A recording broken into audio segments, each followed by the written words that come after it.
मूळ राजकीय पक्ष हा कोणता हे ठरवण्याचं माझं काम होतं. ठाकरेंनी खुशाल निवडणूक आयोगाकडे जावं असं राहुल नार्वेकर यांनी लोकशाही पॉडकास्टमध्ये प्रतिक्रिया दिली. निकाल चुकीचा वाटत असेल तर त्यांनी दाद मागावी असं देखील नार्वेकरांनी म्हटलंय. माझ्यासमोर काय काम होतं? माझ्यासमोर काम होतं की मूळ राजकीय पक्ष कुठचा हा ठरवायचा. आता ते ठरवताना मला क्रायटेरिया दिलेला, त्या क्रायटेरियानुसार मी काम करणार. आता एका बाजूला चूक झाली आहे म्हणजे तीच चूक मी रिपीट करायची का? जर का तसा कोणाचा क्लेम असेल तर त्यांनी जावं इलेक्शन कमिशनकडे आणि दाद मागावी. ते तर रेक्टिफाय मी करू शकत नाही.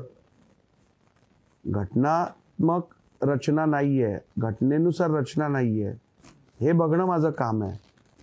त्या नियमबाह्य रचनेनुसार जर इतर कुठची कारवाई झाली असेल तर त्यात सुधार करून हवा असेल तर त्या फोरमकडे ज्याला चुकीचं वाटत असेल त्यांनी जावं. परंतु तसं झालंय म्हणून तुम्ही पण तसंच करा, हे काय लॉजिकल होऊ शकत नाही. लोकशाही मराठी ऐका, पहा, जागरूक रहा.